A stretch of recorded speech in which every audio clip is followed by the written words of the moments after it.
Treasurer Josh Frydenberg, still sticking with Conservatives, Frydenberg last week said he was inspired by two great Conservative heroes and the way they got their country's economies going again. There's Britain's Margaret Thatcher, of course, former Prime Minister, and US President Ronald Reagan. And on the ABC yesterday, though, I have to say, and I'm sorry to say this because I respect David Spears a lot, this concept of hailing Thatcher and Reagan was treated with a bit of scorn.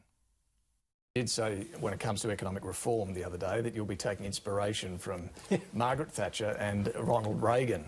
Really?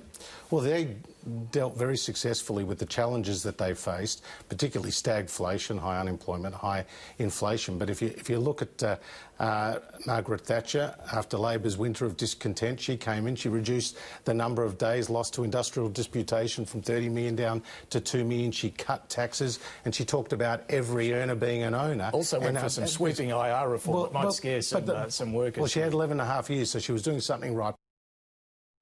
We saw the same thing here on Sky from a couple of journalists I saw being interviewed today, including this former journalist of the left, now a professor. These are two of the sort of lodestars of conservatism, but they are also some of the most polarising figures of post-war politics, really. They are incredibly despised on the left. They were divisive figures. They had wars with the unions. I mean, Thatcher and the miners, for example, was colossally divisive. Now, let me decode that. When a journalist calls someone divisive, they usually just mean that the left doesn't like them. And if we don't like someone on the left, well, the left aren't being divisive, not at all. Only Conservatives can be divisive. But here's the thing. The Prime Minister today did not dare or did not care to also praise Thatcher and Reagan, these truly great Conservatives.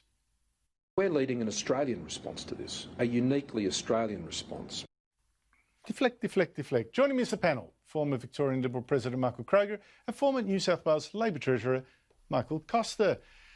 Michael Costa, I mean, why don't Conservatives honour their heroes like the left honour theirs? Even people as flawed as Gough Whitlam get admired and all that. But why wouldn't Morrison say, yes, it's true, Reagan and Thatcher are great heroes who rescued their economies? It's quite free to then say, look, you know, our model is a different model. But why couldn't he say one word of praise and just leave, instead, Josh Frydenberg hanging there in the wind?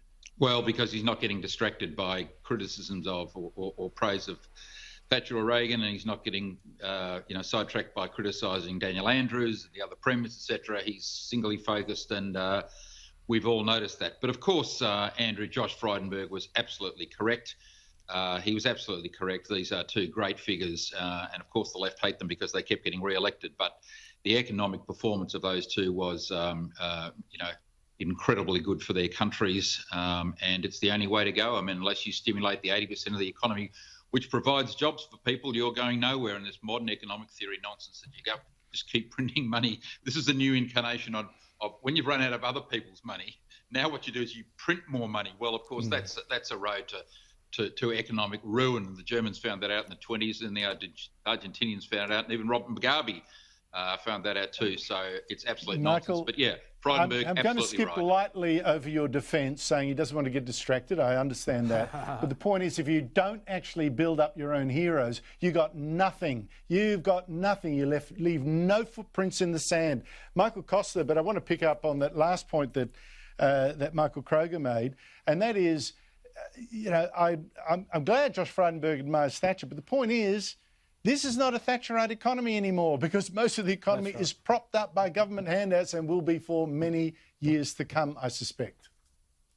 Well, I just want to make a point before I address that, Andrew. I mean, we've got to remember that it's not only the right that supported Thatcher. I mean, you've got to remember that Tony Blair made some very praiseworthy comments about, and secondly, Bill Clinton also made some very praiseworthy comments about Ronald Reagan. I mean, look, the problem with that response is it sort of takes it out of a context. I mean, the economic policies of the early 80s are clearly going to be different to the economic responses we need today.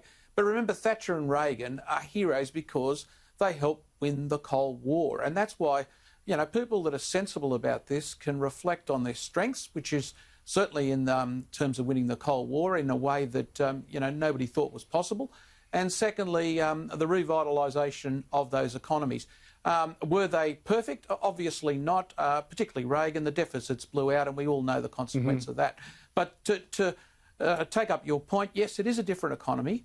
Remember, the problems that Reagan and Thatcher faced were structural problems. The problems we're facing are policy-induced. You know, if we had an economy that was booming, the US had an economy that was booming, the global economy was recovering before COVID came along. It's the policy responses to COVID that have been, you know, largely the problem here. And that needs to be underlined again and again and again. This was not caused by the coronavirus, it was caused as a response to the coronavirus. But on your point, Michael Costa, Michael Kroger, the thing is, Reagan and Thatcher did the economic stuff, which is Scott Morrison's big battle now. But like Michael Costa said, they won the Cold War. There is an ideological war now, very important, almost as important, I'd say just as important as the Cold War, the woke war, and Scott Morrison won't fight it. Well, I don't think that's correct, but what you've seen is that he wants to be the national leader in times of crisis, and that's what he's doing, Andrew, and it's paying dividends. Every other state and territory apart from... Those other two leaders did exactly that too. They had a different type of crisis. This is something we've never seen before in our lifetime and never will again. But, you know, of course, the left hate Thatcher and Reagan because not only did they win those wars, they won the Industrial Relations War at a time when it was necessary. Thatcher with the miners' union, Arthur Scargill, Reagan with the airline traffic controllers. Here today it is different from the 1970s and the 80s. We don't have the extreme unions that we used to. I mean, every union in those days used to be extreme. What are you saying? We've got the ACTU and the CFMEU. And what does Scott Morrison do? We've got this, he does. It's like Margaret Thatcher inviting Arthur Scargill to come into the meetings. He gets Greg Combay and he gets Sally McManus and, look, a friend of mine, Paul Howes, but he's of the right. He gets the union leaders to come and help solve it all. Yeah, but Paul Howes is a very reasonable person to have involved in this process. The other two are not. You don't have... No, they're not. You don't have the industrial relations violent wars that we used to, you know, 20 or 30 years ago.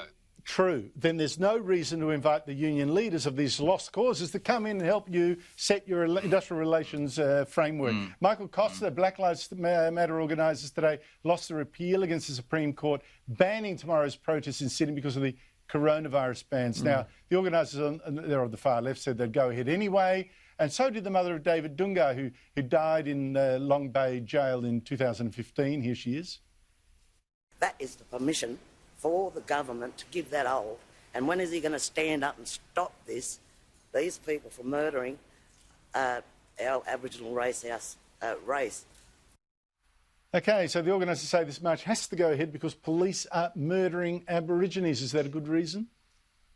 Well, Andrew, I'm actually disgusted by this. I'm a former police minister. I had to attend funerals of police officers that lost their lives defending the public. And, you know, this sort of notion that all of our police are out there to kill people is just absolute nonsense.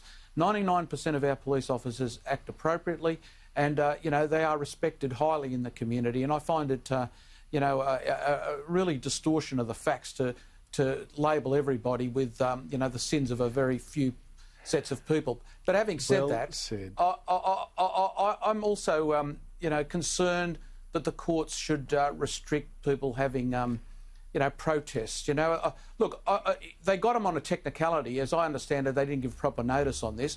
I saw no reason why people can't protest with proper social distancing, masks and everything else that's around. You know, we don't want to let the policy framework that we're using now, and a lot of us question it, to detract from some basic civil liberties. I don't want to see the situation where people are attacked. No, you've said it right. You said it right. Michael Kroger, Michael Costa, on that great note, thank you so much to you both.